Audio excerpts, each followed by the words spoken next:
안녕 친구들, 안녕하세요 여러분. 더 나은 일상을 위한 필수 개념 전해드리는 개념인된 희애입니다. 오늘은 한 살이라도 어릴 때 꼭 해야 되는 것 3가지에 대해서 얘기를 해볼 텐데요. 특히나 20대이시라면 오늘 영상 정말 끝까지 시청을 하셔야 됩니다. 첫 번째는 환승입니다. 커리어에 대한 환승, 공부에 대한 환승, 하물며 연애에 대한 환승, 모든 환승을 한 살이라도 어릴 때 꼭 해보셔야 됩니다. 나이를 1살, 2살 먹어가면 많아지는 게 뭐죠? 돈도 조금 더 많아질 거고요. 나이 그 자체, 숫자도 좀 더 많아지긴 합니다. 무엇보다도 두려움, 겁이 많아져요. 그렇다 보니까 환승을 점점 멀리하게 됩니다. 예를 들어서 어릴 때 막 뛰어다니잖아요. 근데 한 번 딱 넘어지고 나면 넘어지게 되면 피가 나고 그렇게 되면 아프구나. 그럼 앞으로는 막 함부로 뛰어다니지는 말아야겠다. 이런 학습 효과가 생기잖아요. 이거랑 마찬가지인 거예요. 아, 내가 뭔가 앞도 뒤도 따지지 않고 무턱대고 퇴사를 하면 이직의 공백이 생겨가지고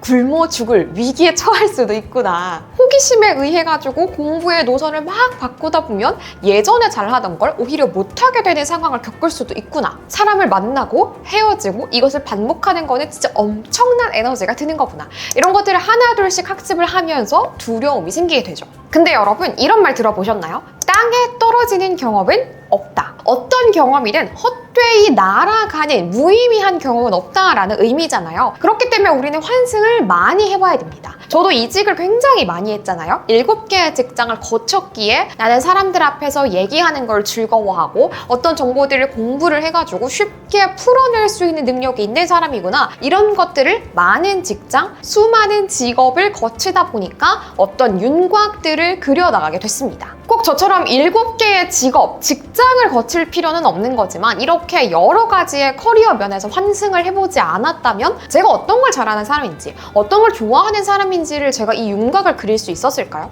저는 아니라고 생각합니다. 특히나 커리어 면모에서는 환승을 한다는 게 쉽지는 않습니다. 특히나 정규직이 되고 나서는 이거를 버리고 떠난다는 게 이게 진짜 쉬운 일이 아니거든요. 그렇다 보니까 정규직이 되기 전에 대학생 때나 혹은 취업 준비생 때 관련된 서포터즈를 많이 경험을 해본다거나 인턴을 한다거나 한 가지 우물만 파지 마시고 저는 요거 조금 저거 조금 베스킨라빈 31처럼 요것도 맛보고 저것도 맛보고 맛보기를 계속 해보셨으면 좋겠어요. 제가 얼마 전에 크리에이터들만 대상으로 하는 한 인터뷰에서 이런 질문을 받았어요. 휘애님은 법학과이신데 법학 쪽으로 갈 생각은 안 해보셨나요? 이렇게 질문을 하시더라고요. 이 학과라는 거는 정말 내가 경험도 거의 없는 학생의 입장에서 성적을 맞춰서 간다거나 혹은 그때의 아주 좁은 식견을 갖고 겨우겨우 선택한 게 그 결과값이잖아요. 근데 그렇게 식견이 좁은 상태에서 선택한 것이 나의 평생의 방향을 선택한다면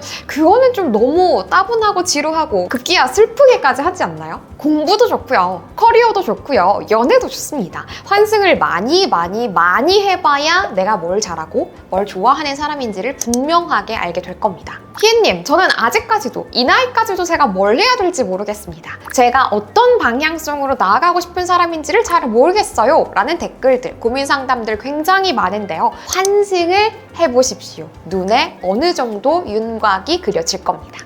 두 번째는 휴식 방법 탐구입니다.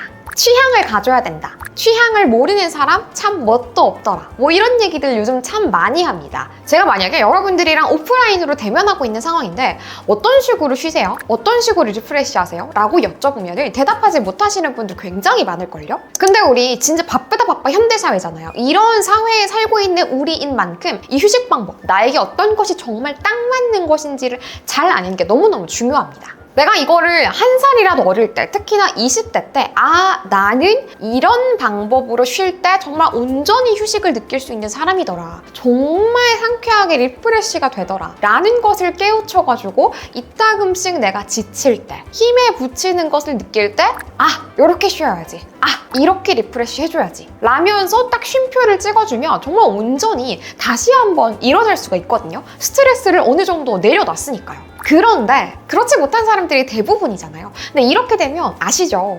내가 뭔가 쉰다고 쉬면서 시간을 썼는데 쉰 것 같지도 않고 뭐 뜨뜻미지근한 뭐 따뜻한 아이스 아메리카노 같은 이런 휴식 때문에 오히려 스트레스가 더 쌓일 때도 꽤 있습니다. 예를 들어서 저 같은 경우에는 저의 온전한 휴식 방법은 스마트폰 스마트폰을 보지 않는 겁니다.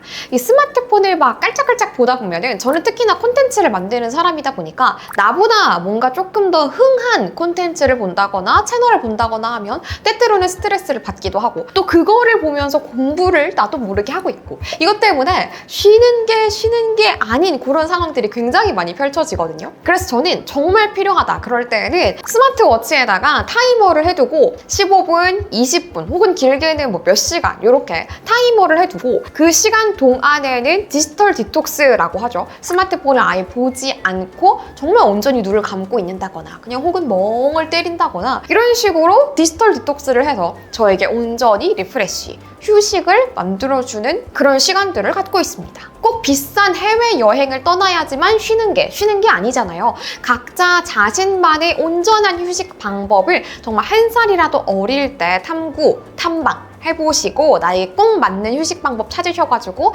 때때로 쉼표를 찍으시면서 길게 나가는 우리 식구들이 됐으면 좋겠습니다. 세 번째는 친구를 사귀는 겁니다. 자, 이때 친구에 대해서 먼저 정의를 좀 해볼게요. 제가 예전에 어떤 분한테 이런 질문을 받은 적이 있어요. 요즘 만나는 친구들은 어떤 친구들이야? 라는 질문을 어떤 분이 던지셨는데 요즘 저는 일단 고등학교 때 친구들은 거의 못 만나고 있고 그리고 지금은 방학이다 보니까 학교 동기들도 거의 못 만나고 있어요. 그래서 친구들보다는 언니 오빠들이랑 많이 노는 것 같은데요? 이런 얘기를 했는데 그분이 저한테 이렇게 말씀을 하시더라고요. 너랑 비슷한 분야에 관심을 갖고 그리고 함께 있을 때 즐거운 사람들 그 사람들이 그냥 친구인 거지 꼭 동갑내기가 친구는 아니잖아 라고 말씀을 하셨는데 진짜 한 대 꽝 맞은 것 같더라고요. 물론 지금은 그렇게 생각하지 않지만 20대 때 특히나 학생 때는 또래의 사람들 특히 그 중에서도 동갑인 사람들이 나의 친구라고 생각했는데 우리 엄마 아빠들보다 나이가 훨씬 많은 분도 나의 친구가 될 수 있는 거였더라고요. 20대 후반, 30대 초반 혹은 그 이후로 가면 갈수록